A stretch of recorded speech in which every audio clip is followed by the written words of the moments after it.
Hi, it's Jason Gorber for ThatShelf.com, and we're here to talk about Joker. There's already a review up on our channel from Tomo from the Venice Film Festival. I just got to see it here at Toronto, and man, this is a complicated movie. It's a complicated movie to talk about, but it's a rich movie. It's a film of many ideas, and I think that there's going to be sort of dangers of rhetoric here. There's going to be a whole bunch of people who are like, I don't want to see this. I want to have nothing to do with it. And really, this film's kind of for those people to sort of get out of their bubble and actually see how some of these things take place, contextualize them, if not, certainly empathize without sympathizing with some of the sort of drama going around that. People are like, I don't need to know this, I don't need this kind of awful in terms of my entertainment. And I guess that's a justifiable argument, but really when we talk about those films in the 70s that truly were provocative, that really actually made us think and feel in certain ways, not always positively, this is, and then when things don't work out for them, that it's everyone else's fault, it's society's fault, it's the life around them instead of something that they've done. They don't recognize not only the sort of coincidences that result in success or the unfair nepotism that results in success. And this film definitely plays along that. This is set in 1981, which is actually quite critical. This is not a 70s Ennui film. This is 1980s, just before Wall Street. That kind of sort of divide between us and them, rich and poor, all of that playing out within ostensibly a comic book movie.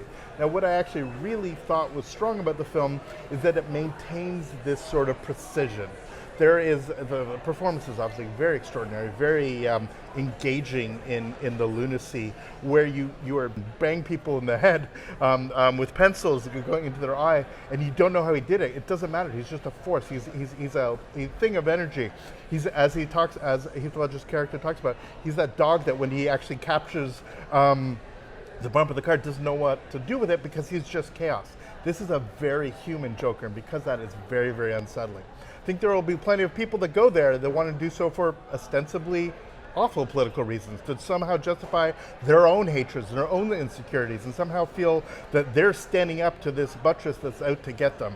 I think that's as ignorant as somebody who comes across and thinks that there's nothing here in this film, nothing to actually see, that we can look into the darkness of a human soul, empathize with the human aspect of it, and still be very comfortable about judging area steer. But again, it never gets into something bigger than it is, and that's actually really the film's greatest strength.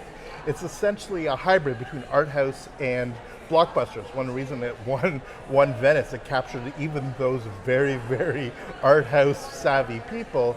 But on the other hand, it does play as a sort of mass entertainment, one that is challenging of expectations.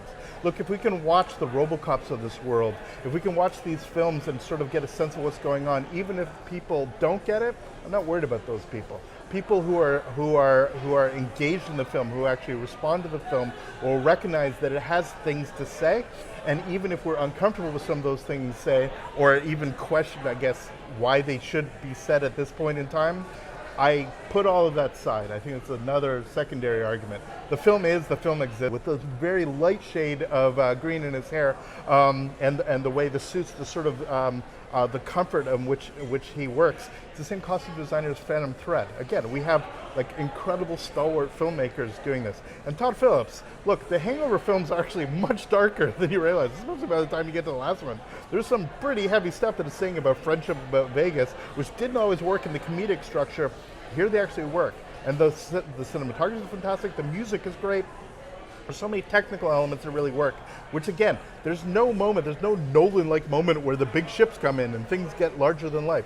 This truly is a contained, relatively small budget, single story. This is like that one-off issue or the one-off novel that actually gets to the point of what it's doing. There's no sense here that we're going to be getting a sort of universe of all these things, even though it obviously occupies within the greater DC shtick.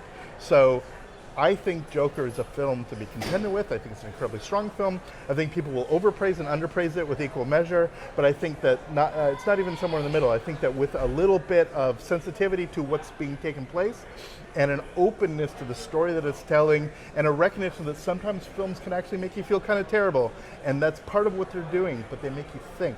I think this is one of those films. For ThatShelf.com, I'm Jason Gorber. Plenty more to come here. Please subscribe to the channel. Follow us on social media at That Shelf, and we'll see you next movie. All the best.